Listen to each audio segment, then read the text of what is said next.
So this is the 12th video on Newton's laws of motion. Okay, this is in continuation of the 11th video. So in this video I'll take up a detailed discussion on application of Newton's second law to a point particle or moving body as seen from some non-inertial reference frame. Okay, this I'll take up. Okay, so we'll see that अगर हमको Newton second law लगाना है किसी non inertial frame में, तो Newton's law में किस type का मॉडिफिकेशन हमको we have to carry out, ये हम लोग करना है, ये आप लोग को हम बताएंगे, ठीक है ना। सो देखिए, सबसे पहला बात जो हम बताएंगे आपको कि जैसे suppose I is some inertial reference frame. Okay fine, this is a moving point whose mass is equal to m. M is the mass of the moving point. Several real forces act on the particle, F1, F2, etc. Several real forces, F1, F2, F3 and so on, act on this particle of mass m. And acceleration of this particle with respect to inertial frame is API. Then in the original form of Newton's second law applied to particle, हम लोग क्या मिलेगा equation? हम लोग equation मिलेगा net real force on the particle F real is equals to mass times API. M is the mass of the particle. API is the acceleration of particle with respect to inertial frame of reference. F real is what? It is the vector sum of all the real forces acting on the particle. So as for this diagram, F real is just equal to F1 plus F2 plus F3 and so on. That is equals to M times API. यही Newton second law का most fundamental form है. Okay, इसमें F1, F2, F3 et cetera all the real forces acting on the particle from the surrounding. So इन सारे forces का जो vector sum है वही मेरा F रियल है. So F1 plus F2 plus F3 and so on, that is equals to M times API, mass of particle into acceleration of particle with respect to inertial frame of reference. Okay, so ये particle का Newton second law equation हो गया seen from any inertial frame. Okay, ठीक है. अच्छा, एक और बात ध्यान देना है कि अगर हम न्यूटन सेकंड लॉ लगा रहे हैं इनर्शियल फ्रेम में, तो खाली उसको रियल फोर्सेस एक्ट करेगा, there no pseudo forces as such. Okay, ठीक है ना. जो सूडो फोर्स क्या है उसको भी एक्सप्लेन किया जाएगा डिटेल में, है ना. तो ओरिजिनल फॉर्म में जो न्यूटन सेकंड लॉ है यही वाला है, वो खाली वैलिड है इनर्शियल रेफरेंस फ्रेम में, ठीक है ना. Non inertial reference frame directly applicable नहीं है, बट स्टिल. अच्छा, एक बात आगे जाने से पहले बोलेंगे कि नॉन इनर्शियल रेफरेंस फ्रेम है क्या. कोई भी फ्रेम जो इनर्शियल रेफरेंस फ्रेम के रेस्पेक्ट में यूनिफॉर्म रेक्टिलिनियर ट्रांसलेशन अंडरगो नहीं करता है, उसी को नॉन इनर्शियल रेफरेंस फ्रेम बोलते हैं, जिसको एन से हम लोग डिनोट करेंगे. Alright, fine. जो frame non inertial frame inertial frame के रेस्पेक्ट में ट्रांसलेट करता है बट नॉन यूनिफॉर्मली, उसको बोलेंगे translating non inertial reference frame. और जो फ्रेम इनर्शियल फ्रेम के रेस्पेक्ट में रोटेट करता है उसको rotating non inertial reference frame बोलेंगे, ठीक है ना. अच्छा, inertial frame non inertial frame का डेफिनेशन सब आपको डिटेल में मिल जाएगा. न्यूटन्स लॉज ऑफ मोशन का फर्स्ट सेकंड वीडियो देखिएगा, सब उससे डिटेल्स आपको मिल जाएगा, ठीक है. उसका प्लेलिस्ट जो है डाल दिया गया है अबाउट सेक्शन में. अबाउट बटन को प्रेस कीजिएगा डिस्क्रिप्शन बॉक्स में, तो आपको वो सारा प्लेलिस्ट मिल जाएगा, ठीक है ना. तो जैसा अभी हम बोले कि हम किसी पार्टिकल को किसी नॉन इनर्शियल फ्रेम एन में न्यूटन सेकंड लॉ अप्लाई करना चाहते हैं. डायरेक्टली वैलिड है नहीं, बट स्टिल हम लोग अप्लाई करना चाहते हैं, क्योंकि बहुत जगह होता है कि नॉन इनर्शियल रेफरेंस फ्रेम में न्यूटन सेकंड लॉ सेटअप करना थोड़ा रिलेटिवली ईजियर होता है, समझे. इसलिए हम लोग चाहेंगे फिर भी कि कैसे न्यूटन सेकंड लॉ को मॉडिफाई किया जाए ताकि उसको हम नॉन इनर्शियल फ्रेम में भी पार्टिकल को न्यूटन सेकंड लॉ अप्लाई कर सकते हैं, ठीक है. अच्छा, एक और बात हम बोलेंगे कि जो नॉन इनर्शियल रेफरेंस फ्रेम है NIRF, उसको हम डिनोट करेंगे N से, ठीक है ना. Non inertial reference frame will denoted by symbol N, ठीक है. तो अगर हमको किसी पार्टिकल को न्यूटन सेकंड लॉ लगाना है किसी नॉन इनर्शियल फ्रेम N में, तो इस इक्वेशन में हमको कुछ मॉडिफिकेशंस करना पड़ेगा, ठीक है. पहला मॉडिफिकेशन तो ये होगा, ये जो API ले रहे हैं acceleration of particle with respect to inertial frame, उसको हम रिप्लेस करेंगे APN से. APN क्या मीन करता है? Acceleration of particle P as seen from some rotating non-inertial reference frame N. Okay, fine. तो पहला मॉडिफिकेशन ये होगा कि API को रिप्लेस कर देंगे APN से. तो अगर API को APN से रिप्लेस करेंगे तो हो जाएगा M टाइम्स APN. देखिए, अब सवाल है कि अगर इधर मॉडिफाई करेंगे तो इधर भी मॉडिफाई करना पड़ेगा. वो मॉडिफिकेशन क्या होगा यही हम लोग को डिस्कस करना है इस वीडियो में, ठीक है. ये जो सारा रियल फोर्सेस का वेक्टर सम है एफ रियल है, एफ रियल। अब देखिए एपीआई और एपीएन सेम तो है नहीं, वो डिफरेंट है। तो ये एम टाइम्स एपीआई और एम टाइम्स एपीएन डिफरेंट है। तो ये दोनों डिफरेंट है तो इन दोनों इक्वेशन का लेफ्ट साइड जो है वो भी डिफरेंट होना होगा, it can not be the same. इसलिए यहाँ पर ये जो सब F1 F2 F3 जिसका वेक्टर सम एफ रियल था, तो अगर हमको नॉन इनर्शियल फ्रेम में लगाना है तो इधर भी कुछ फोर्स में मॉडिफिकेशंस करना पड़ेगा। उसको हम लोग डिनोट करेंगे F0 से उसको हम लोग F0 से डिनोट करेंगे, समझ गए? उसको डिनोट करेंगे किससे? F0 से। It is denoted by F0, ठीक है। अब हम लोग यही बताना है कि F0 क्या है। अभी हम लोग देखेंगे कि F0 जो है ना, इसको हम लोग बोलेंगे net real force, net pseudo force on the particle, net pseudo force on the particle as seen from some rotating, seen from some non inertial reference frame n, okay, ठीक है। इसको हम बोलेंगे net pseudo force on the particle, net pseudo force on the particle as seen from some non-inertial reference frame n, ठीक है, fine, alright. तो इसी को बोलते हैं net pseudo force on the particle as seen from some non inertial reference frame n। या sometimes को reverse effective forces भी बोलते हैं। क्या बोलते हैं? Reverse effective forces, reversed effective forces, ऐसा भी नाम दिया जाता है इसको। समटाइम्स इसको रिवर्स इफेक्टिव फोर्स का नाम भी दिया जाता है F0 को। इतना बात बोले समझ में आ गया, ठीक है। तो अगर हमको न्यूटन सेकंड लॉ अप्लाई करना है किसी पार्टिकल को non inertial reference frame n में, इस इक्वेशन राइट हैंड साइड में एपीआई को रिप्लेस करेंगे एपीएन से, और अगर इधर मॉडिफाई करेंगे तो इस साइड भी मॉडिफाई करना पड़ेगा। इधर अपार्ट फ्रॉम रियल फोर्सेस जैसे एफ रियल जो कि इन सारे फोर्सेस का वेक्टर सम है, उधर एक कुछ फोर्स और इंक्लूड करना पड़ेगा, जिसको हम लोग net pseudo force on particle बोलेंगे as seen from some non inertial reference frame n, जैसे समटाइम्स रिवर्स इफेक्टिव फोर्सेस भी बोलेंगे, ठीक है। तो हम लोग का मेन इतना ही है कि F0 क्या है, what is the F0, F0 का क्या एक्सप्रेशन हो, ताकि हम लोग नॉन इनर्शियल रेफरेंस फ्रेम में भी पार्टिकल को न्यूटन सेकंड लॉ अप्लाई कर सकते हैं, ठीक है, ऑलराइट, फाइन। खाली हमको अभी जान लेना है कि F0 क्या है, that F0 we have to define, alright.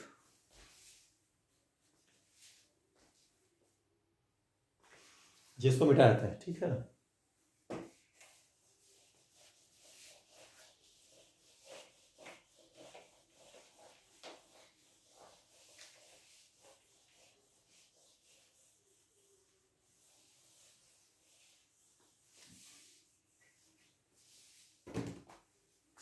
अच्छा देखिए, हम लोग अब क्या करेंगे कि हम लोग जनरल केस लेके चलेंगे कि n जो है सो मेरा एक rotating non inertial reference frame है, ठीक है ना। n जो है सो एक rotating non inertial reference frame है, माने ये non inertial frame inertial frame के रिस्पेक्ट में रोटेट करता है, ठीक है। n जो है it's a rotating non inertial reference frame. Rotate कर रहा है मतलब इसका n का i के रेस्पेक्ट कुछ एंगुलर वेलोसिटी होगा। In general 3D rotation undergo करेगा तो ओमेगा बीटा आर्बिट्रली शो कर दिए हैं। ओमेगा क्या है इसमें? Angular velocity of n with respect to i है, और बीटा क्या है? Angular acceleration of n with respect to i है एट सर्टेन इंस्टेंट t। ये पार्टिकल p है जिसका मास m है, ठीक है। अच्छा एक बात देखिए, अगर हम लोग F0 को डिफाइन करना है जैसा अभी हम बोले, F0 को हम जनरल केस निकालना चाह रहे हैं जब n मेरा एक रोटेटिंग नॉन इनर्शियल फ्रेम है। तो अगर हम किसी रोटेटिंग नॉन इनर्शियल फ्रेम से किसी मूविंग पार्टिकल को ऑब्जर्व करते हैं तो उसमें F0 यानी सूडो फोर्सेस डिफाइन करने के लिए पहले हमको बताना होगा n के किस लोकेशन से हम n के किस लोकेशन से हम पार्टिकल को ऑब्जर्व करेंगे, ये हम लोग को बताना पड़ेगा, समझ गए? n के किस लोकेशन से हम पार्टिकल को व्यू करेंगे ये हमको स्पेसिफाई करना होगा, समझ गए? मान लेते हैं लोकेशन ए है, ये जो लोकेशन है n का, और ये जो है n का रियल इमेजिनरी लोकेशन है, ऑलराइट, ठीक है। A is the real imaginary location of n।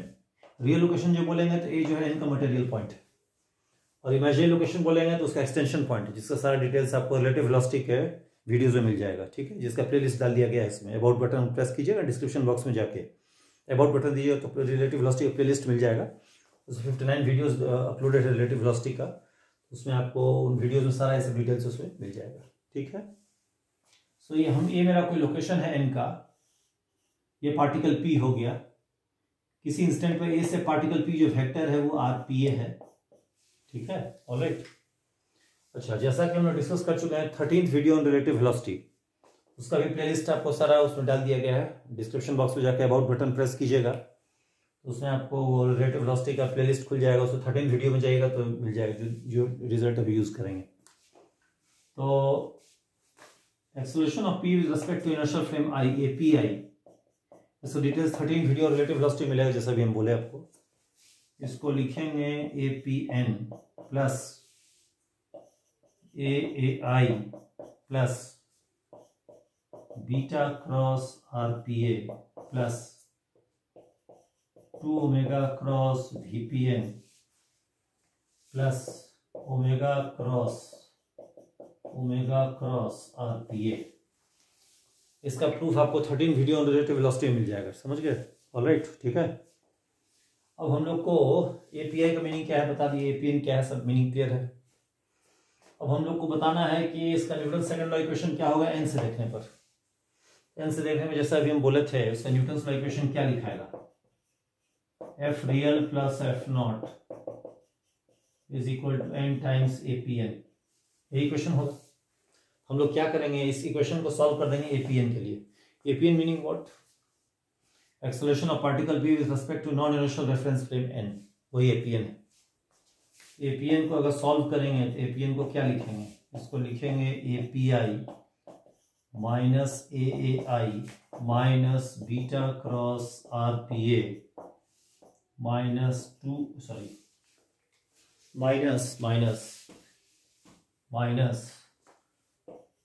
Omega cross VPN minus omega cross RPA, ठीक है ना, सही है। अब इसको क्या करते हैं, पार्टिकल के मास से मल्टीप्लाई करते हैं दोनों तरफ, m times APN is equals to m times API plus minus m times AAI plus minus m beta cross RPA plus minus 2m omega cross VPN plus minus m omega cross RPA, ठीक है। ये हो गया m times APN, ये हो जाएगा net real force on particle. जब particle को Newton second law original form में लगा रहे हैं इनर्शियल फ्रेम में, vector sum of all the real forces on the particle, जिसको लिखेंगे f रियल, और वो होगा कि जितना भी रियल फोर्सेस लग रहा है पार्टिकल को सबका वेक्टर सम हो जाएगा, प्लस ये दीज 4 एडिशनल टर्म्स। अब ये जो 4 एडिशनल टर्म्स है इसी को हम लिखेंगे, इसी को हम f डैश लिखते हैं, चलिए, ठीक है। ये सम ऑफ दिस 4 टर्म्स, यही f डैश मेरा है। अच्छा, अभी हम बोले थे ना अगर न्यूटन सेकंड लॉ लगाएंगे नॉन इनर्शियल फ्रेम में तो ये इक्वेशन बनेगा, देखिए। तो दिस इक्वेशन आइडेंटिकल, देखिए, m times APN f real plus f naught, f real plus f dash. So इन दोनों इक्वेशन से फॉलो करता है कि f डैश जो है जस्ट f नॉट के बराबर है। So it implies that f dash is nothing but f not itself, नहीं f डैश ही मेरा f नॉट है, ठीक है। यानी कि ये जो टर्म हम देख रहे हैं 4 एडिशनल टर्म का जो वेक्टर सम है, ये और ये, यही मेरा f नॉट है। इसी को बोलेंगे net pseudo force on the particle as seen from some location capital A of rotating NIRF, ठीक है। इसी बोलेंगे net pseudo force on particle P as seen from some rotating NIRF N। So ये net pseudo force on particle है as seen from some rotating non-inertial reference frame N, ये net pseudo force हो जाएगा। तो इस modification के साथ हम लोग अब न्यूटन सेकंड लॉ इक्वेशन हम पार्टिकल को लगा सकते हैं as seen from some rotating non-inertial reference frame N से उसको हम व्यू करके न्यूटन सेकंड लॉ अप्लाई से कर सकते हैं। तो उसमें हमको बेसिकली API के बदले APN करना होगा और f रियल के अलावा इसमें f नॉट हमको जोड़ देना होगा। और f नॉट इसमें क्या है, इन चारों का जो वेक्टर सम है वही net pseudo force on particle है as seen from some location A of rotating NIRF from some location A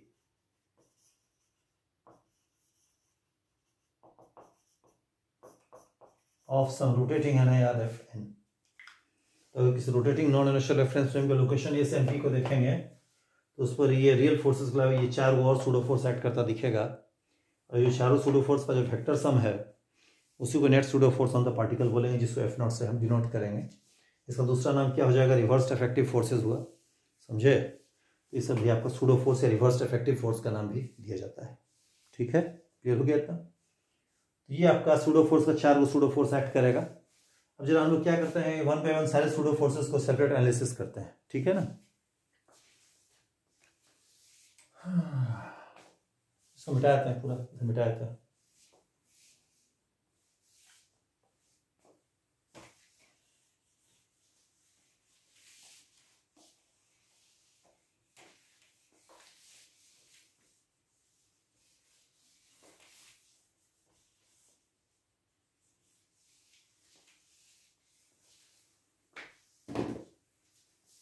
तो देखिए ये मेरा फर्स्ट सूडो फोर्स है, इसको हम बोलेंगे FPS1। PS mean pseudo, short form of P. Pseudo को लिखेंगे PSEUDO, PS शॉर्ट फॉर्म लिखेंगे। First pseudo force on particle. ये second pseudo force on particle है FPS2। ये third pseudo force on particle है FPS3। ये fourth pseudo force on particle है FPS4। समझ गए, क्लियर हो गया। ये 4 सूडो फोर्सेस जो पार्टिकल पर एक्ट कर रहा है, these are the 4 pseudo forces which are acting on the given particle. ठीक है ना, क्लियर हो गया इतना। चलिए अब जरा हम लोग क्या करते हैं, 1 बाय 1 सारे सूडो फोर्स का सेपरेट डिस्कशन हम लोग कैरी आउट करते हैं। ठीक है, इसको मिटा देते हैं पूरा, ठीक है ना।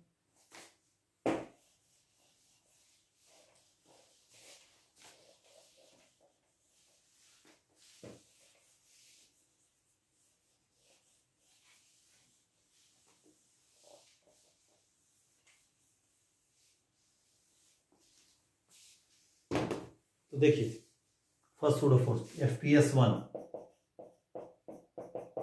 Minus m times AI।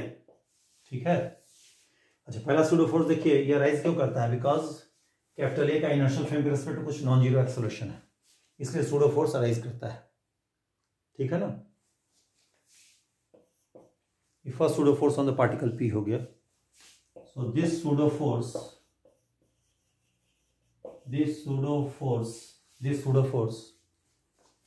arises due to acceleration of a location A of a rotating non-inertial reference frame। ये सूडो फोर्स अराइज करता है due to acceleration of a location A of a rotating non inertial reference frame n. अच्छा एक बात देखिए, अगर इसमें हम ए के चॉइस को बदलते हैं, जैसे इस लोकेशन कैपिटल ए बोलते हैं, सपोज कीजिए यहाँ हम दिखा रहे हैं, देखिए एन दिखा रहे हैं, ए के बदले हम इस लोकेशन को A1 लेते हैं, A1 को ए मानते हैं। इन दैट केस A1 से देखने में पार्टिकल में जो फर्स्ट सूडो फोर्स होगा वो क्या लिखाएगा, वो लिखाएगा -ma टाइम्स A1i, ऐसा लिखाएगा। First pseudo force on particle ये हो जाएगा। अब हम जानते हैं कि अगर कोई रोटेटिंग बॉडी होता है तो उसके 2 लोकेशन का इन जनरल एक्सेलरेशन सेम नहीं होता है। इसका मतलब है कि ये जो AI है और A1i है, दे आर अनइक्वल। ये सूडो फोर्स जो होगा इन सूडो फोर्स से डिफरेंट हो जाएगा, ताकि n जो है i के रेस्पेक्ट में रोटेट कर रहा है। n अगर i के रेस्पेक्ट में रोटेट करेगा at a given instant A और A1 का जो एक्सेलरेशन है इनर्शियल फ्रेम में वो इक्वल तो होगा नहीं, विल बी अनइक्वल। ये सूडो फोर्स भी बदल जाएगा। इसलिए ये सूडो फोर्स जो पहला सूडो फोर्स है वो it will depend on the location of point capital A with in the frame n। Rotating frame n में अगर A का लोकेशन हम चेंज कर देंगे तो फर्स्ट सूडो फोर्स भी अकॉर्डिंगली चेंज हो जाएगा। समझ में आ गया। So this pseudo force in general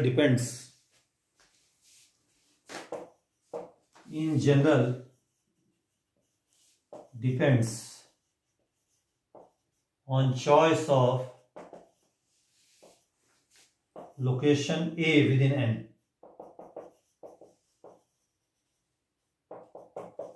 on choice of location A with in क्या एन। पहला सूडो फोर्स हम बता दिए क्यों अराइज किया। पहला सूडो फोर्स इसलिए अराइज किया कहे कि वो जो है सो पॉइंट उस लोकेशन का ए का जो इनर्शियल फ्रेम एक्सेलरेशन है कुछ है ए है, इसलिए सूडो फोर्स अराइज किया। अगर ये सूडो फोर्स वैनिश कर जाएगा तो अगर ए आई जीरो हो जाएगा तो सूडो फोर्स भी वैनिश कर जाएगा, फर्स्ट वाला सूडो फोर्स, ठीक है ना। अगर ए आई अगर जीरो हो गया तो first pseudo force also vanishes. और ये सूडो फोर्स ए के चॉइस पर डिपेंड करेगा एन में, क्योंकि एन जो है आई के रेस्पेक्ट रोटेट कर रहा है। और रिलेटिव वेलोसिटी हम लोग काफी डिटेल में डिस्कस कर चुके हैं कि जब भी कोई रोटेटिंग रिजिड बॉडी होता है तो उसमें दो लोकेशन का एक्सेलरेशन इन जनरल सेम नहीं होता है, डिफरेंट होता है, तो सूडो फोर्स भी चेंज हो जाएगा, ठीक है ना। पहला सूडो फोर्स बारे में सारे जानकारी आपको हम दे दिए, ठीक है। इसको मिटा देते हैं, ठीक है।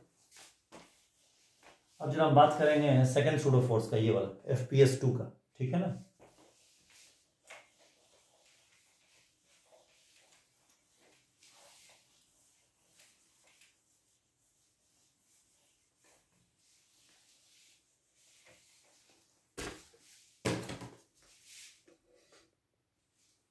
अच्छा, अब जो दूसरा सूडो फोर्स हम लोग लिखेंगे FPS2, ये सेकंड सूडो फोर्स है जो कि -m बीटा क्रॉस RPA है। अच्छा, ये सूडो फोर्स का राइज करता है बिकॉज ऑफ बीटा। बीटा क्या है? Angular acceleration of n with respect to i। अगर बीटा जीरो हो जाए तो सूडो फोर्स वैनिश कर जाएगा, ठीक है ना। This pseudo force arises because of angular acceleration of n with respect to i, ठीक है। तो this pseudo force arises due to angular acceleration beta किसका? ऑफ n का, किसके रेस्पेक्ट में? i के रेस्पेक्ट में, ठीक है ना। This pseudo force arises due to the angular acceleration of beta of n with respect to i। अच्छा, अगेन ये सूडो फोर्स ए की चॉइस पर डिपेंड करेगा कि नहीं? यस, बिल्कुल। क्योंकि अगर मान लीजिए कि मध्य में यहां लेते हैं ए, आरपीए चेंज हो जाएगा in general, RPL change, RPA change होगा तो cross product also in general change. इसलिए सेकंड सूडो फोर्स जो है वो भी एन में लोकेशन ए के चॉइस पर डिपेंड करेगा, ठीक है ना। So this pseudo force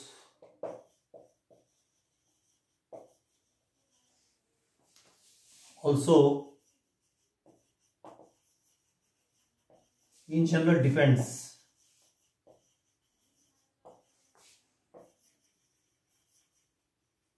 on location of A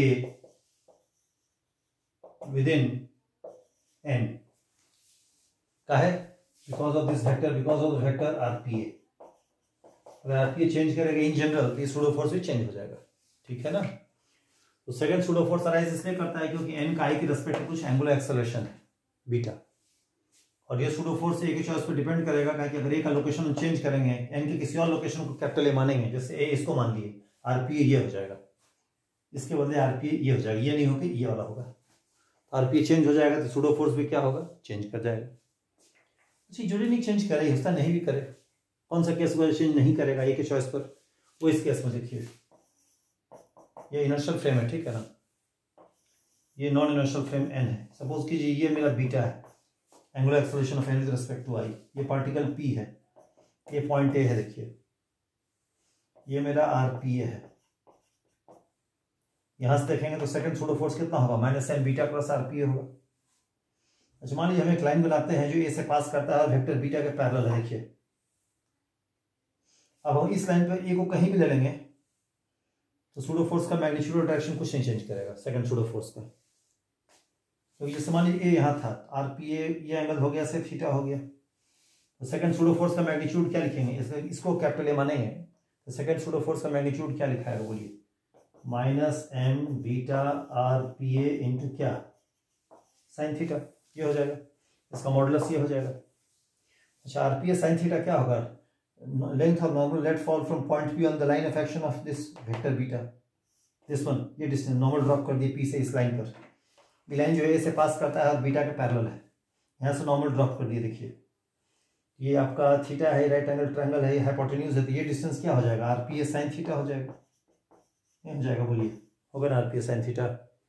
अब देख लीजिए इसको कहीं भी रखेंगे, RPA बदलेगा, ये को बदले यहाँ को बदले यहाँ लेंगे तो आरपीए विल चेंज, थीटा भी चेंज करेगा, बट आरपीए साइन थीटा तो ये नॉर्मल डिस्टेंस ही रहेगा। और समझे क्या बोले, इसको ऊपर बनाए हुए समझाते हैं, इसको मिटाते हैं, ठीक है ना। इस पॉइंट को हम क्लैरिफाई कर देते हैं ताकि डाउट क्लियर आ जाए, ठीक है ना। इस पॉइंट को क्लैरिफाई करते हैं। देखिए ये डायग्राम थोड़ा बड़ा करके बनाते हैं। देखिए ये आई हो गया, देखिए ये एन हो गया, rotating N I R F है, ठीक है। इसी इंस्टेंट पे एन का ये एनुलर एक्सेलरेशन बीटा है एन का आई के रेस्पेक्ट में, ठीक है। ये मेरा पार्टिकल पी हो गया, ठीक है। ये मेरा लोकेशन ए हो गया, ठीक है। हम एक लाइन बनाते हैं जो ए से पास करता है वेक्टर बीटा के पैरेलल है, ठीक है। लाइक दिस एक लाइन बना ली, ए से पास किया, वेक्टर बीटा का क्या है, पैरेलल है। ए टू पी वेक्टर क्या है, आर पी है। ये एंगल क्या है, थीटा है। यहां से पी से हम इस लाइन को नॉर्मल ड्रॉप किए, ये फीट और नॉर्मल हो गया ये पॉइंट। अब ये राइट एंगल ट्रायंगल देखिए है, ये हाइपोटेन्यूज आर पी है, थीटा है, राइट एंगल, ये डिस्टेंस क्या हो जाएगा, R P S sine theta हो जाएगा, जिसको एच से डिनोट करते हैं से। और पी से हम इस लाइन को नॉर्मल ड्रॉप कर दिए, लेंथ और नॉर्मल क्या हो गया, एच हो गया, R P S sine theta. अच्छा मान लीजिए हम इस लोकेशन को ए मानते हैं, इसको ए डैश मानते हैं, आर पी डैश क्या होगा, ये हो जाएगा आर पी डैश, ये एंगल क्या होगा, थीटा डैश हो जाएगा। तो इस लोकेशन ए डैश से अगर पी को देखेंगे तो सेकंड सूडो फोर्स का क्या लिखेंगे, minus M beta cross R P A dash लिखेंगे। इसका मॉडुलस लिखेंगे तो क्या लिखाएगा, इसका मॉडुलस लिखाएगा M beta R P A dash sine theta dash. But R P A dash ये डिस्टेंस है, थीटा डैश ये डिस्टेंस है, R P A dash sine theta dash फिर से डिस्टेंस एच हो जाएगा, ये हो जाएगा एम बीटा इंटू कितना, एच। इस केस में इस लाइन पर कहीं भी ए को लेंगे तो second pseudo force will remain the same. अच्छा मैग्नीट्यूड के बाद फिर डायरेक्शन भी सेम रहेगा, समझ गया ना, बात समझ गया। कहने मतलब ये हुआ कि सेकंड सूडो फोर्स जो है पहला बार तो राइज इसलिए करता है क्योंकि एन का आई के रेस्पेक्ट टू कुछ non zero angular acceleration beta है, इसीलिए अगर बीटा जीरो हो जाएगा तो सूडो फोर्स वैनिश कर जाएगा। और दूसरा पॉइंट ये बोले कि ये pseudo force in general A के चॉइस पर डिपेंड करेगा, इनमें इन जनरल बोले में तो कर भी सकता है, नहीं भी कर सकता है। जैसे हम अगर मान लीजिए कि कोई लाइन बना दी ए से पास करता है, कोई भी पॉइंट जो एन का लोकेशन जो इस लाइन को लाइक करेगा, वहां से इस लाइन की किसी भी लोकेशन से देखेंगे पी को तो ये सूडो फोर्स सेकंड और सूडो फोर्स सेम रहेगा, ए के चॉइस को बदलने से नहीं बदलेगा। हाँ लेकिन मान लीजिए ए के बदले में यहाँ कहीं ए ले लेता है तब सेकंड सूडो फोर्स बदल जाएगा आपका, इसे बोलते हैं इन जनरल चेंज करेगा। आज समझ गए, समझे क्या बोले, कहने मतलब हुआ कि जो सेकंड सूडो फोर्स है बीटा की वजह से राइज करता है, पहला बात तो ये। और दूसरा के सूडो फोर्स जो है सो इसलिए इन जनरल ए के लोकेशन पर डिपेंड करेगा। इन जनरल बोलने का मतलब कर भी सकता है, नहीं भी कर सकता है। किस केस में नहीं करेगा, किस केस में करेगा हम बता दिए आपको, ठीक है। अगर लाइन मेरा पॉइंट ए से पास करता है जो बीटा के पैरेलल है तो एक इंस्टेंट पे एन का कोई भी लोकेशन लें इस लाइन पर, इन लाइन के किसी पॉइंट से देखेंगे पी को तो सेकंड सूडो फोर्स सेम रहेगा, एम बीटा एच होगा, where h is the normal distance of point P from the line through point on the line through point A and parallel to vector beta। समझ गया ना। तो second pseudo force क्यों rise किया हम बता दिए आपको, ठीक है फाइन। अच्छा इसको मिटा देते हैं, ठीक है। अच्छा अब जो हम बात करेंगे थर्ड सूडो फोर्स का, थर्ड सूडो फोर्स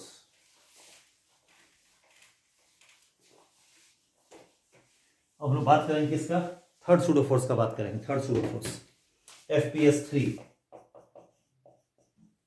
इसको बोलेंगे थर्ड सूडो फोर्स, जिसका एक्सप्रेशन क्या था, minus 2m omega cross VPN। अच्छा इसका एक्सप्रेशन लिख दिया, इसको कॉरियोलिस फोर्स बोलते हैं, कॉरियोलिस फोर्स।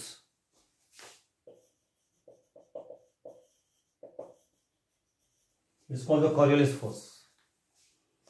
अच्छा इस पहला बात है कि ये थर्ड सूडो फोर्स काहे अराइज करता है, व्हाई डज इट अराइज। इसका अराइज करने के दो वजह है। पहला पॉइंट पी जो है किसी rotating non inertial frame N के रेस्पेक्ट में मूव कर रहा है VPN, और ओमेगा क्या है, angular velocity of N with respect to I. ये सूडो फोर्स इसलिए अराइज करता है Coriolis force because particle P moves with respect to some rotating non inertial reference frame, इसलिए जाके इससे थर्ड सूडो फोर्स अराइज करता है। So this third pseudo force या Coriolis force arises because a point P moves, मतलब उसका velocity है n के रेस्पेक्ट में VPN, with respect to some rotating NIRF, rotating non inertial reference frame, समझे ना। तो इससे थर्ड सूडो फोर्स अराइज इसलिए करता है कि पॉइंट पी मूव करता है with respect to some rotating non inertial reference frame N. Move करता है मतलब कौन सा टर्म, वीपीएन। और रोटेटिंग फ्रेम मतलब क्या, rotation of N with respect to I, that is angular velocity of N with respect to I, जो कि ओमेगा हो गया वाला। इसलिए ये थर्ड सूडो फोर्स को कर्वलेस फोर्स कहते हैं। ये राइज इसलिए करता है कि पार्टिकल पी मूव कर रहा है with respect to some rotating non inertial reference frame N. मान लीजिए पी आपका rotating non inertial frame N के रेस्पेक्ट में रेस्ट पर है इंस्टेंटेनियसली या परमानेंटली, वीपीएन 0 हो जाएगा, ये सूडो फोर्स वैनिश कर जाएगा। या मान लीजिए पॉइंट पी मूव कर रहा है एन के रेस्पेक्ट में, लेकिन एन जो है आई के रेस्पेक्ट में रोटेट नहीं करके ट्रांसलेट कर रहा है। हम जानते हैं ट्रांसलेटिंग बॉडी का एंगुलर वेलोसिटी 0 होता है, फिर से सूडो फोर्स वैनिश कर जाएगा। समझ गए। और इसमें एक और बात ध्यान देना है कि ये सूडो फोर्स क्या कैपिटल ए की चॉइस पर डिपेंड करेगा। आंसर है नो। माने at a given instant N में ए कहीं भी लीजिए capital A, this Coriolis force will remain the same, क्योंकि ओमेगा को मतलब नहीं है पॉइंट ए से, तो बॉडी का प्रॉपर्टी होता है, रोटेटिंग बॉडी का प्रॉपर्टी है। इसलिए हम लोकेशन फ्रेम एन में कैपिटल ए कहीं भी लेंगे, VP omega remain the same. और वीपीएन क्या है, velocity of P with respect to N, तो वो तो बेस लोकेशन चॉइस से इंडिपेंडेंट है। आपको हम पूरा डिटेल में बता चुके हैं, पार्टिकुलर काइनेमेटिक्स थ्योरी में जाइए, सारा मिल जाएगा डिटेल्स उसमें आपको। तो कहने मतलब ये हुआ कि ये जो थर्ड सूडो फोर्स है, जो कर्वलेस फोर्स कहलाता है, ये कर्वलेस फोर्स डिपेंड नहीं करेगा कि एन में कैपिटल एन में ए का लोकेशन हम कहाँ पर लें, कर्वलेस फोर्स सेम रहेगा, it won't change. So this pseudo force does not depend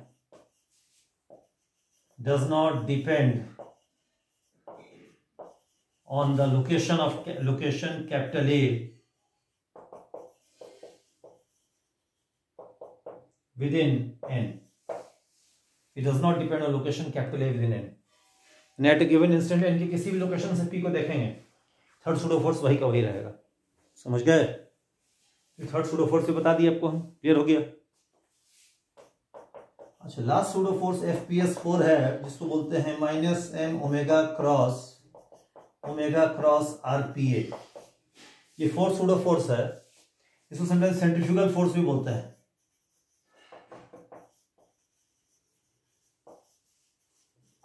sometimes को सेंट्रीफ्यूगल फोर्स का भी नाम दिया जाता है, समझे। समटाइम्स इसको हम लोग सेंट्रीफ्यूगल फोर्स का भी नाम देते हैं, sometimes also called the centrifugal force. अच्छा, बहुत लोगों को मिसकंसेप्शन है कि सेंट्रीफ्यूगल फोर्स तभी लगता है जब पार्टिकल का सर्कुलर मोशन हो रहा है इनर्शियल फ्रेम में। नहीं, ऐसा नहीं। सेंट्रीफ्यूगल फोर्स का पार्टिकल के सर्कुलर मोशन से कोई लेना देना नहीं है। पहला बात है कि सेंट्रीफ्यूगल फोर्स अराइज ही काहे करता है, क्यों जाके सेंट्रीफ्यूगल फोर्स अराइज करता है, इस सवाल है। इससे रोटेट करता है और अराइज करता है, ओमेगा है। ओमेगा क्या है, angular velocity of N with respect to I, यानी rotation of N with respect to I. कहने मतलब हुआ कि जब भी किसी मूविंग पॉइंट को या किसी पॉइंट को हम ऑब्जर्व करेंगे from some rotating non inertial reference frame N, तो उस पर centrifugal force in general act करेगा। बात समझ गए। जब भी किसी पार्टिकल को हम व्यू करेंगे from some rotating non inertial reference frame N, then this centrifugal force will act on the particle. It has nothing to do with the circular motion of particle with respect to inertial frame. Particle P का inertial frame motion कैसा हो रहा है, circle में कि straight line में कि कोई कर्व पाथ में कि नहीं हो रहा है, उसे सो कोई लेना देना नहीं है। कि खाली जब भी हम किसी रोटेटिंग फ्रेम से पी को देखेंगे, centrifugal force will in general exist. समझे। ये राइज करता है because of rotation of N with respect to I. या ऐसा बोल सकते हैं, राइज इसलिए करता है क्योंकि जो रोटेटिंग जो नॉन इनर्शियल फ्रेम एन है, वाई के रिस्पेक्ट में रोटेट कर रहा है। ठीक है। अच्छा, अगेन ये जो सूडो फोर्स है जो लास्ट वाला, वो डिपेंड करेगा on the choice of capital A with in an. समझे। अगर ए का लोकेशन बदलेंगे एन में, इन जनरल ये चेंज हो जाएगा। लेकिन बताएंगे कभी चेंज नहीं भी कर सकता है, कभी कर भी सकता है, बट इन जनरल चेंज करेगा, जैसे बीटा वाला केस में बताया था, सेकंड सूडो फोर्स का बताया था। समझ गए। तो इन जनरल वो मतलब कि सेकंड सूडो फोर्स जो था जिससे बताया नहीं, वो भी एक चॉइस पर डिपेंड करता है इन जनरल। वही सेम केस यहाँ भी। जो फोर्थ सूडो फोर्स जो सेंट्रीफ्यूगल फोर्स कहलाता है, वो भी कैपिटल ए के चॉइस पर इन जनरल डिपेंड करेगा। माने इन जनरल अगर ए का लोकेशन बदलेंगे, क्योंकि आरपीए बदल जाएगा ना, इसलिए ये सूडो फोर्स भी मॉडिफाई हो जाएगा। बट जरूरी नहीं कि करे ही, कर भी सकता है, नहीं भी कर सकता है। फाइन। सो ये बात हम बता दी आपको। समझ गए। ऑलराइट। अच्छा, एक बात लास्ट बोलेंगे, देखिए जो सेंट्रीफ्यूगल फोर्स है इसको हम लोग देखिए इस फॉर्म में इवैल्यूएट करने में बहुत टाइम लगेगा, एक दो क्रॉस प्रोडक्टिव रॉड है। देखिए तो हम लोग क्या करेंगे, पहले कि सेंट्रीफ्यूगल फोर्स को इवैल्यूएट करने का एक इजियर तरीका हम लोग डिस्कस करेंगे, समझ गए। सेंट्रीफ्यूगल फोर्स के इवैल्यूएशन का विल डिस्कस है इजियर वे आउट, समझ गए, ताकि इतना वो करना नहीं पड़े इसको। उसके लिए छोटा सा कैलकुलेशन हम कर देते हैं, ठीक है, फाइन। इसको मिटा देते हैं।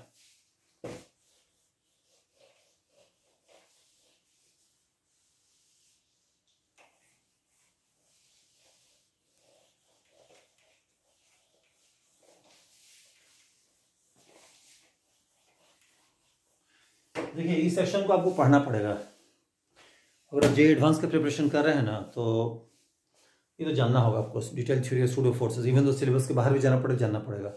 देखिए 2016 में जो गुवाहाटी आईआईटी सेट किया था ना, इसको क्वेश्चन पूछ दिया था, rotating frame pseudo force concept पर क्वेश्चन आ गया 2016 के जे एडवांस पेपर जो है ही ना, तो इसलिए कंसेप्ट को जानना पड़ेगा, छोड़ नहीं सकते हैं इसको। बहुत बेसिक चैप्टर है, बहुत फंडामेंटल चैप्टर है, तो न्यूटन अगर आप एडवांस का तैयारी कर रहे हैं जे एडवांस का, ये तो डेफिनेटली इस चैप्टर में आपको मास्टरी मिलना चाहिए, एकदम पूरा आपको कंप्लीट कमांड होना चाहिए, एक्सपर्ट होना चाहिए आपको इसको। इसलिए इवन थोड़ा सिलेबस से बाहर भी है तो हम जाएंगे सिलेबस के बाहर, जहाँ तक कंसेप्ट क्लियर करने का सवाल है, इसलिए ठीक है ना। तो देखिए हम क्या करते हैं, पहले सेकंड सूडो फोर्स इवैल्यूएट करने का एक इजियर मेथड हम डिस्कस कर देते हैं, समझ गए। सॉरी, फोर्थ सूडो फोर्स निकालने का एक इजियर मेथड हम डिस्कस करते हैं। Easier method of evaluation of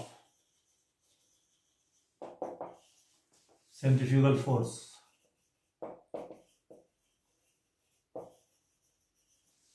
as seen from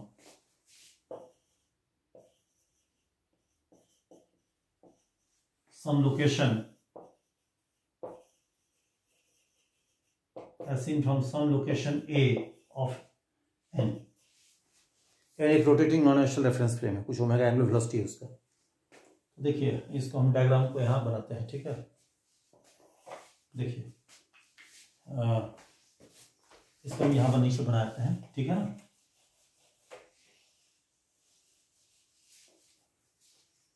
तो देखिए डायग्राम यहाँ बनाते हैं, देखिए ये मेरा इनर्शियल फ्रेम आई हो गया, ठीक है।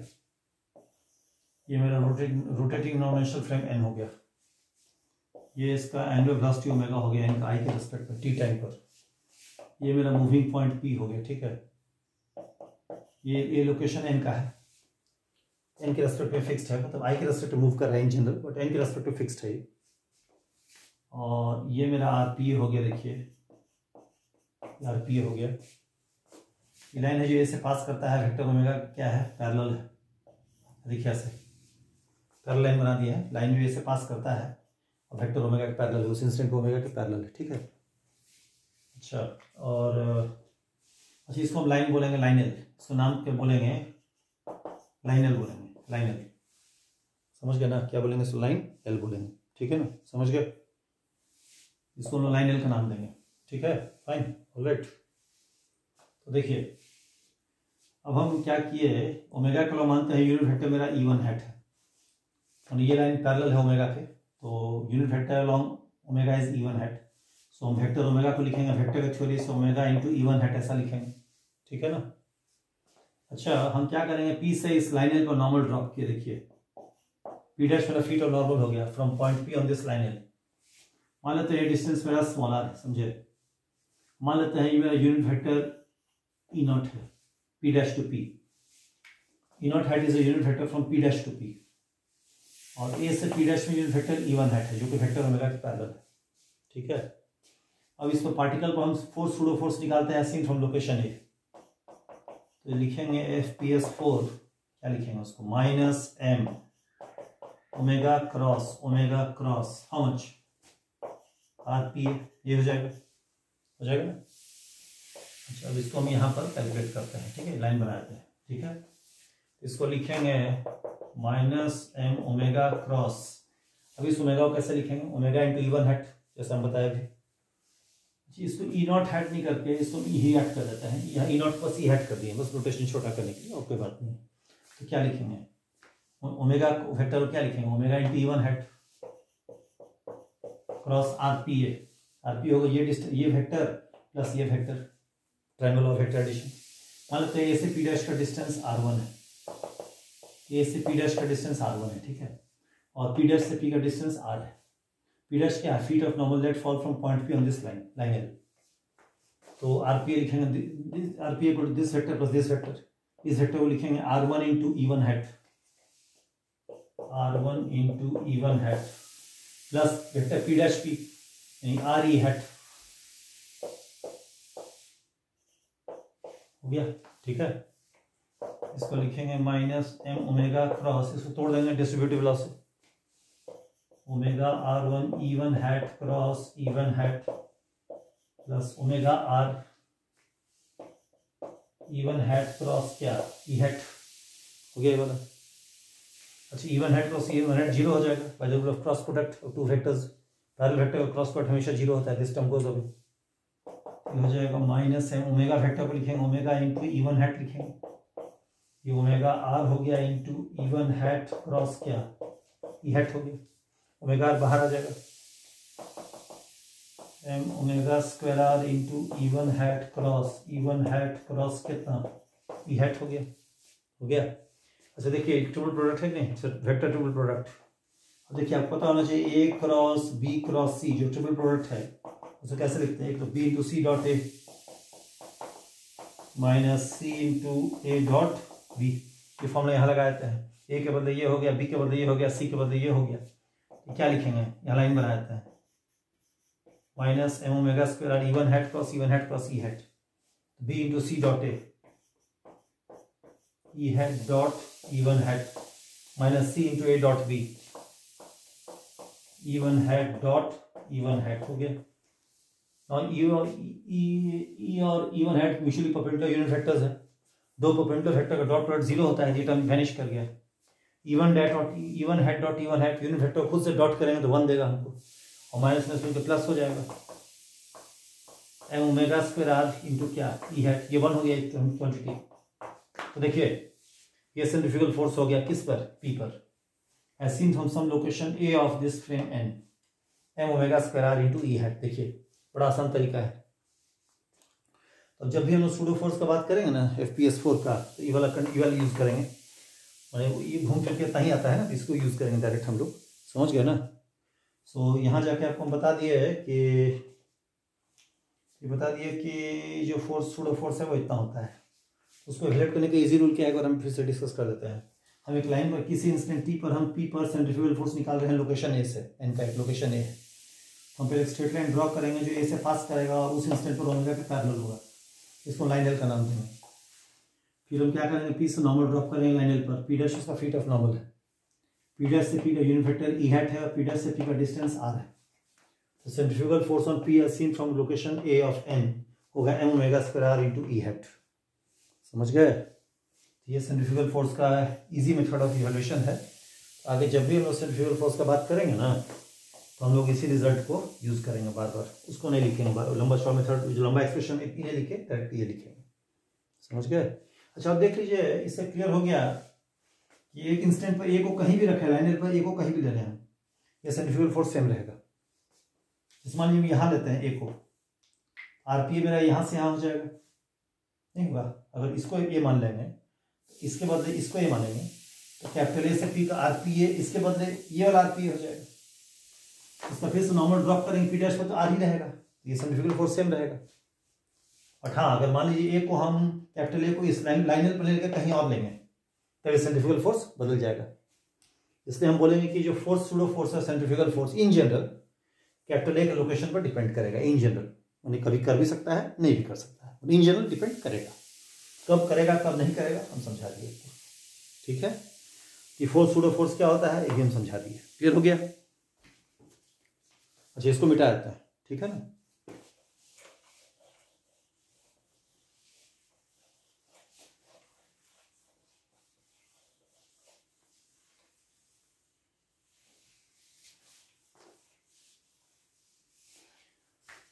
एक स्पेशल केस देखिए, जब प्लेन रोटेशन हो रहा है, plane rotation, special case of plane rotation of N with respect to I, मतलब एन जो है आई के रिस्पेक्ट में 2D रोटेशन हो रहा है, not 3D rotation but 2D rotation.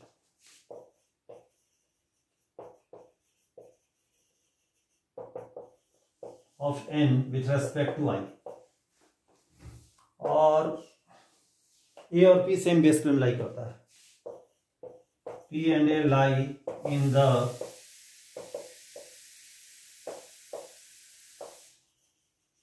Same base plane. देखिए इस केस में सेंट्रीफ्यूगल फोर्स निकालने का बड़ा आसान तरीका हो जाता है, क्योंकि ज्यादा हिसाब जो हम लोग डिस्कस करेंगे ना सूडो फोर्स का, वो यही वाला केस होगा।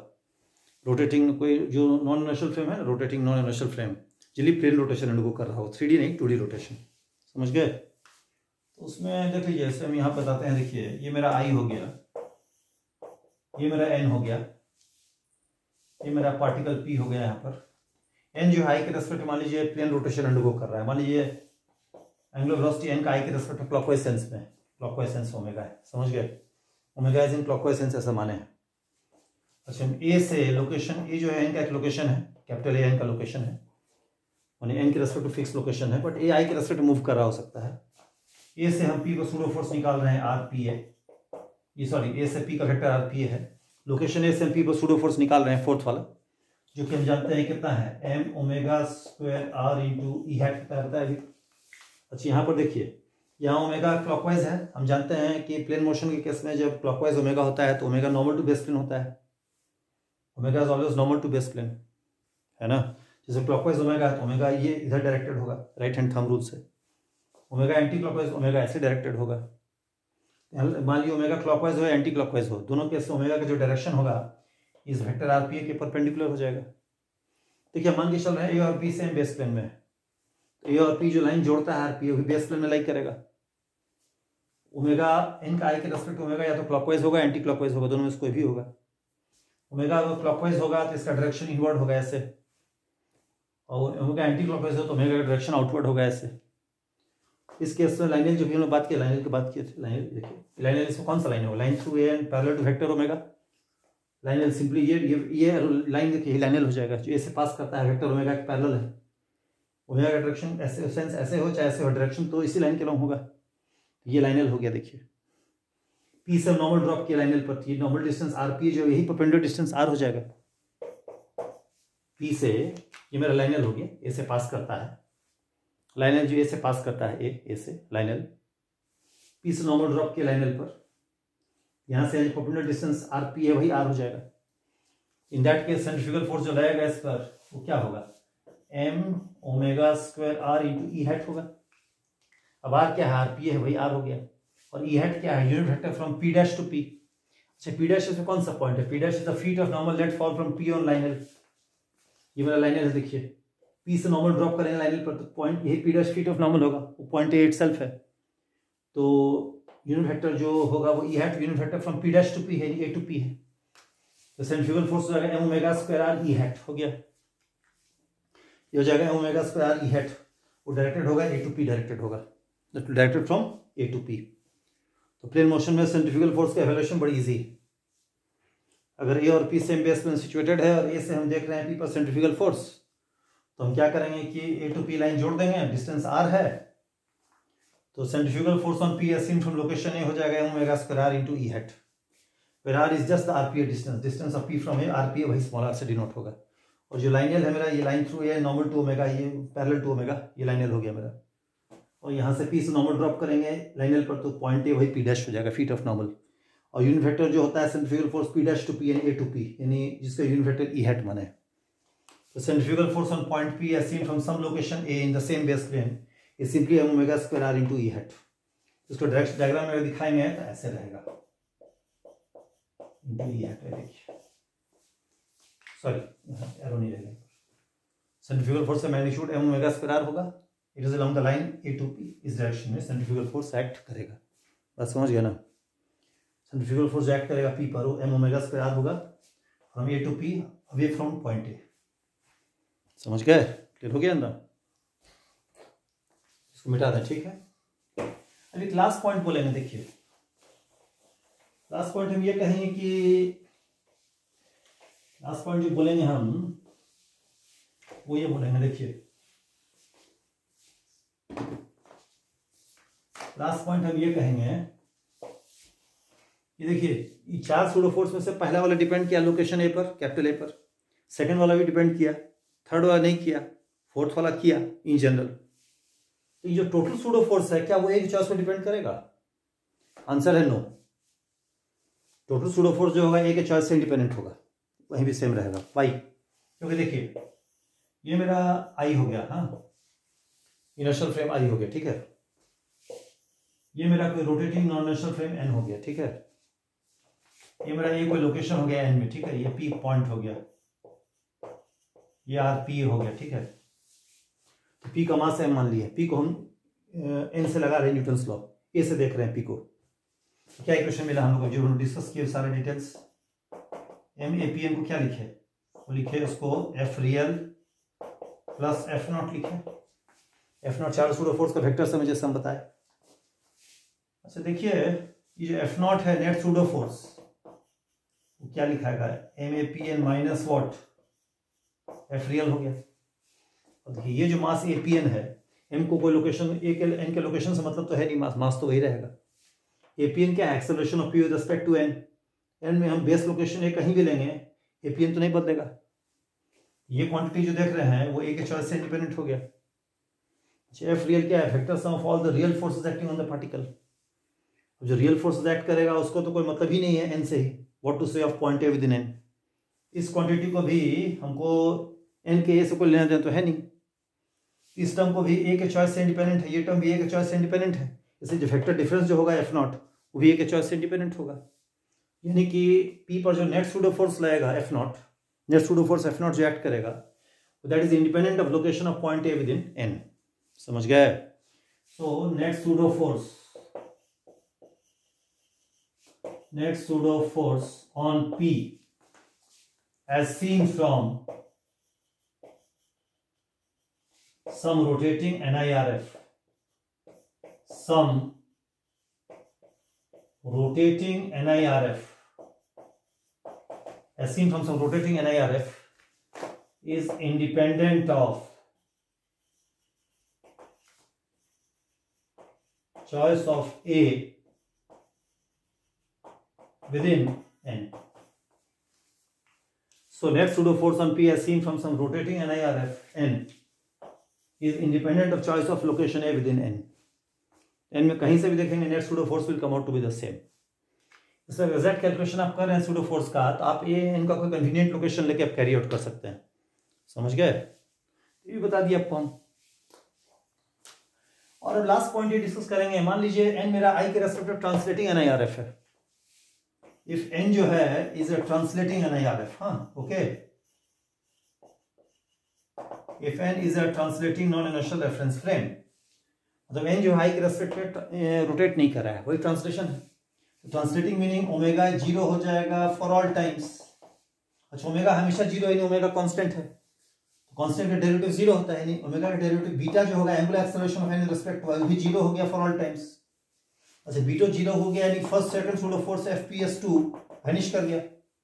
ओमेगा 0 हो गया तो सेकंड सूडो फोर्स जो है सॉरी अगर ओमेगा 0 हो गया तो जो थर्ड सूडो फोर्स है fps3 कॉर्नेस फोर्स वो भी 0 हो गया, -2m ओमेगा क्रॉस vpn।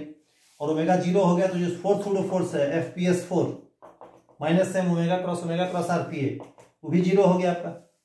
तीनों सूडो फोर्स आउटराइट वैनिश कर गया। जब आपका n आपका I के रेस्पेक्ट में ट्रांसलेट करेगा तो ओमेगा बीटा ओमेगा वाला टर्म 0 तो थर्ड और फोर्थ सूडो फोर्स चला गया, और बीटा 0 होगा सेकंड सूडो फोर्स चला गया, उसे खाली एक ही सूडो फोर्स बचेगा। खाली सूडो फोर्स कौन सा होगा fps1 -m टाइम्स ai होगा। ये क्या है, n का कोई लोकेशन है रियल इमेजिनरी। पर देखिए n अगर I के रेस्पेक्ट में ट्रांसलेट करेगा तो हम जानते हैं ट्रांसलेटिंग बॉडी की प्रॉपर्टी से एक इंस्टेंट पर n के हर लोकेशन का इक्वल एक्सेलरेशन होगा I के रेस्पेक्ट में।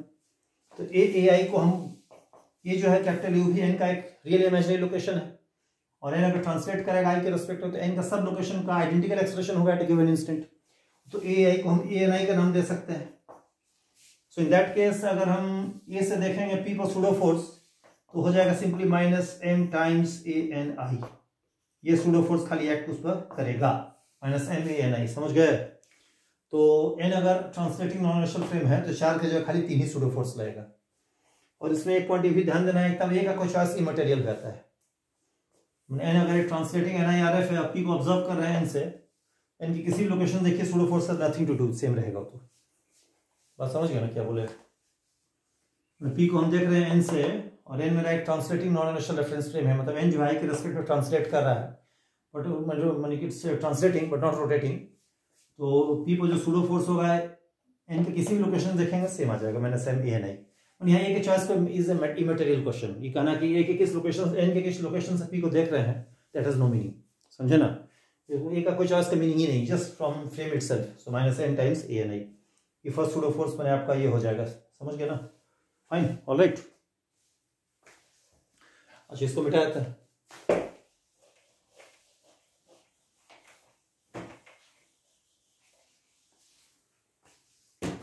तो यहां जाके इस केस में जो फर्स्ट सूडो फोर्स है मेरा FPS1 minus m times ANI हो गया। इसका अगर मैग्नीट्यूड लेंगे दोनों तरफ तो होगा m टाइम्स ANI, इसका मैग्नीट्यूड हो जाएगा। इसका डायरेक्शन जो होगा ANI के ठीक ऑपोजिट होगा, कि मास तो पॉजिटिव क्वांटिटी है, multiplication of vector by negative real number, तो ANI के ऑपोजिट हो जाएगा। ये सूडो फोर्स FPS1 जो है is opposite in direction to ANI, समझ गया ना। यहाँ जाके देखिए ये जो 12वां सेशन था न्यूटन्स लॉज ऑफ मोशन पर, जैसे सूडो फोर्स का सारा थ्योरी हम डिस्कस कर दिया in the framework of classical mechanics, समझ गया ना। इसको अच्छा से आप लोग देख लीजिए, समझ लीजिए, कोई डाउट हो तो आप लोग कमेंट बॉक्स में डाल दीजिए, उसको हम देख के क्लैरिफाई कर देंगे, ठीक है। इसको अच्छा समझ लीजिए। तो 13वां सेशन में हम लोग क्या करेंगे अब कि सूडो फोर्स का न्यूमेरिकल टेकअप करेंगे, रोटेटिंग फ्रेम में टेकअप करेंगे प्रॉब्लम्स, ठीक है। उसमें कुछ क्वेश्चन डिस्कस करेंगे, कुछ मेरा एरोटॉप से होगा, कुछ क्वेश्चन अपना अलग से हम लेंगे, ठीक है ना। उसके बाद हम हर तरह का क्वेश्चन टेकअप करेंगे, ठीक है। तो हम ट्रांसलेटिंग NIRF पास करके फिर हम लोग कंबाइंड इक्वेशन की बात करेंगे, फिर उसका अलग से हम लोग बहुत प्रॉब्लम डिस्कस करेंगे। सो आई थिंक अराउंड 100 वीडियोस तो हो ही जाएगा न्यूटन्स लॉज ऑफ मोशन पर। 12वां वीडियो भी चल रहा है, ठीक है, आप क्लोज कीजिए इसको, फाइन।